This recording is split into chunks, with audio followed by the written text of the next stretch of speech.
As new and seasoned entrepreneurs, it's easy to get caught up in our own thoughts and beliefs about money. Whether you're wrestling with the fear of failure or perfectionism has got you in panic mode, these thoughts and beliefs can really hold you back from achieving the financial success and spiritual fulfilling life that you were trying to achieve for yourself. So, with that being said, let's break down the money mindset blocks that are keeping you from your business success and how you can work through them to level up your coaching business. Okay? Ready? Set? Let's go. Hey there, I'm Renee from Raw Branded, and I help aspiring entrepreneurs to identify and package their unique story and genius into an authentic brand and business that attracts their soulmate clients. The first money mindset block that is keeping you stuck is having a scarcity mindset. So this is one of the biggest money mindset blocks that are out there. Why? Because this is one of those default mode obstacles that tend to bubble up. Now, what is a scarcity mindset? This one is that belief that there's only a limited supply of money to go around and that you can't make money fast enough. What does this do? It creates fear and anxiety that will hold you back in your business, in your brand building, because you feel as if, you know what, I can't make money fast enough. There's only a limited supply of money out there. Of course, are several consequences that will result from this. This is a surefire way to get into overworking yourself and burning out very, very quickly, because you may adopt the mindset that I have to hustle to make ends meet. I have to keep working. I have to neglect my mental, my physical health because I have to keep on constantly working hard in order for money to come to you, which is not healthy in any scenario. The other unfortunate consequence is that you may lower your standards. You may underestimate the value of your products and services because you feel as if I have to charge less in order to attract clients. People won't pay X amount of dollars. It's impossible for me to make a six-figure month because, I'm pricing myself too high and therefore people won't want to work with me. So it's all these limiting beliefs that you put in your head that ultimately hold you back. The other unfortunate consequence is that you may refuse to outsource or delegate work. Now, this is when you've gotten an engine going with your business, you've gotten a system in place, but you may feel as if I can't afford help. It's outside of the scope of what I can allocate in my business. So therefore, you won't outsource, you won't pay for the help that you desperately need because you feel as if you only have a limited supply of income coming into you. So once again, you're afraid to spend and invest in your business. Which gets me to the next point, which is that fear of investing in your business. You may need a coach or a mentor to help you basically get outside of your own way and distinguish the forest from the trees. You may need that added help, but you may not pursue that help that you may need because in your mind you're thinking, again, I can't invest in the help that I need. I cannot spend any more income because it will be hard to replenish, to get it back into my business. So ultimately what may happen is that you may stay in your comfort zone. You may stay in what you believe is a safe space because money's going out so quickly, it won't come back to you. So we know we have a scarcity mindset. We're putting the blocks in place. Now what do? Now the solution to that is to adopt an abundance mindset, which is really simple to say, but actually it takes work to implement.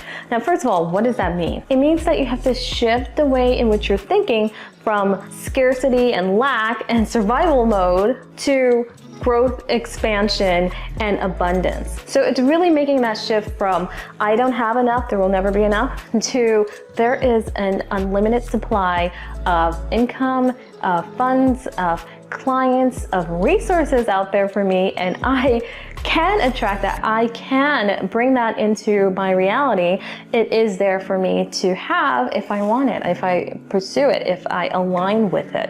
So it's really checking your mental state, and this is something that doesn't happen overnight. This is something that will take constant work. You have to put this in place each day. Now what I do is I have my mantras that I say each time to check myself when those limiting beliefs bubble up and I start thinking that there isn't enough out there for me, and you should do this too, and I do this with my clients, is to have your own mantras in place where you're always telling yourself, I love money and money loves me. Yeah, I love money and money loves me. Money is a good thing. Money isn't evil. Money is a tool, and I use that tool to get the things that I desire. Whether it is investing in my business, whether it is just for more abundance overall, money is not evil. Money is out there for me, and we align together. And you can jot these mantras down to whatever feels comfortable for you. Daily affirmations to keep you focused and also to shift that negative mindset. The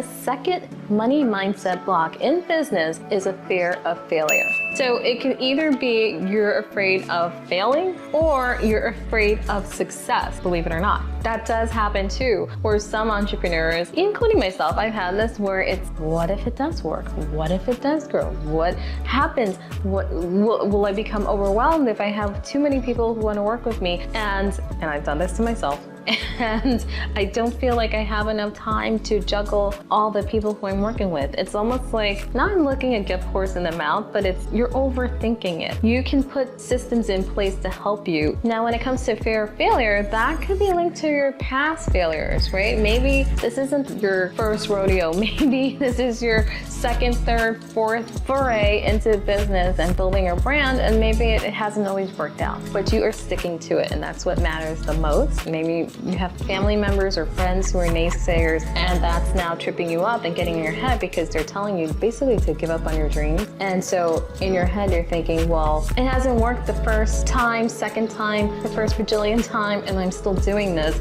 So, well, who's to say that it's gonna pan out this time around? And that's very, very real. And what you need to know is that's very much a part of being an entrepreneur and having your own business, is that reality check, you're gonna fail. It happens to everyone, and it is part of the journey. You're gonna fail, and that's part of any journey, anything that you pursue, especially if you're following your passion. And I wish more people talk about this. This is something that when I'm teaching young adults, I tell them this, and sometimes they're shocked when I do say that you will fail, and sometimes they're actually relieved. Now, what you need to remind yourself is that part of this is adopting a growth mindset and realizing that, yes, I'm going to fail, and that's tied to learning. You know, this is a learning opportunity. This is part of life. It's all about learning from the lessons and then seeing where do you need to pivot. Maybe you discover that the business model that you have in place isn't quite right for what you want to do, and so then you go back and you troubleshoot. That's what it comes down to. And each time you fail,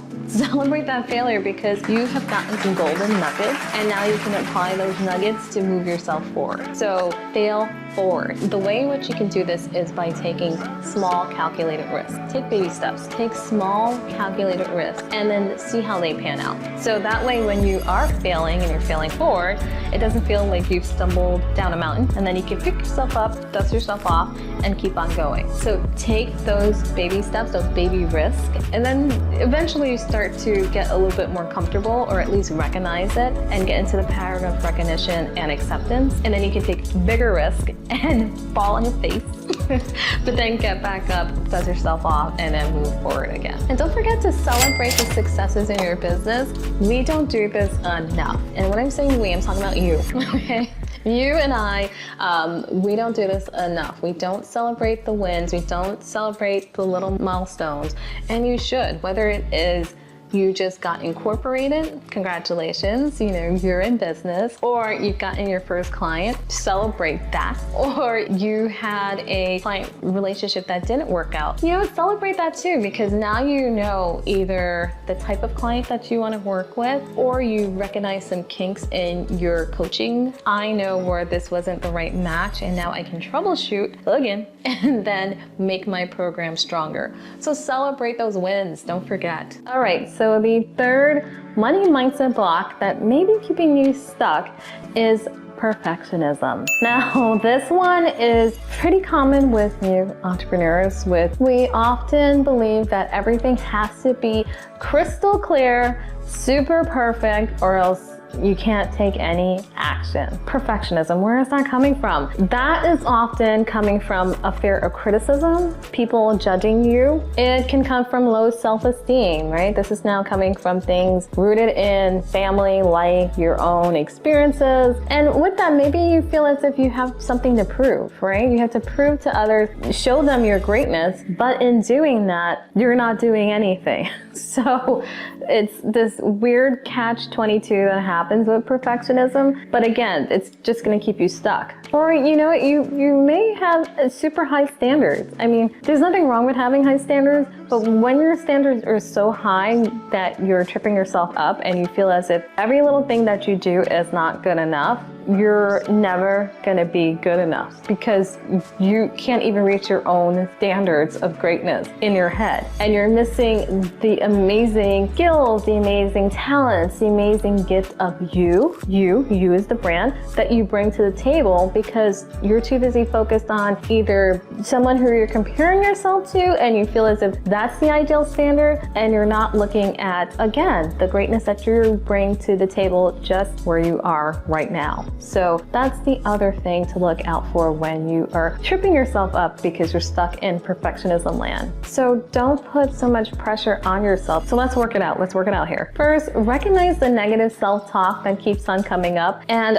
again, I'm going to say this, replace it with positive affirmations. So when that negative voice is coming up and telling you that you're not good enough, tell them to be quiet and then say your mantras, say your affirmations, say those positive words that remind you that you are good enough. Then that will help you to build confidence and counter the stress that's bubbling up inside of you. And then let's be realistic here and recognize that perfectionism is not attainable. It isn't real. It's not a real thing. So that should make you relax and get more comfortable in knowing that there is no such thing as perfect. There's just me where I am right now. And that's what's good enough. And the other thing that's going to help you is to set realistic goals. Don't try to achieve 10K months when you're just starting out. Maybe it is just focusing on achieving your first client, whether they're paid or a free client. Just celebrate that first win of working with someone and helping them along their journey by applying your skills. Now, if you're wondering, how can I learn more about financial literacy in my business? How can I gain confidence in my content creation? And how can I find support that will help me overcome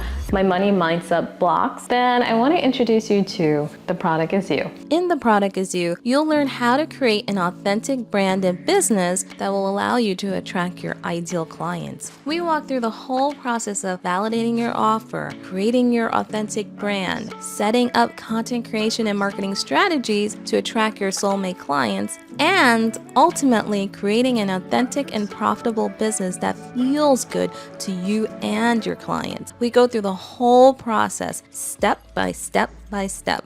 Once again, the link for more information is down below, so check that out. So if you liked this video and it was helpful for you, then like, subscribe, and hit that notification bell so you can keep seeing videos like this one in your feed. Thank you so much for watching, and of course, I look forward to seeing you in the next video. Bye for now.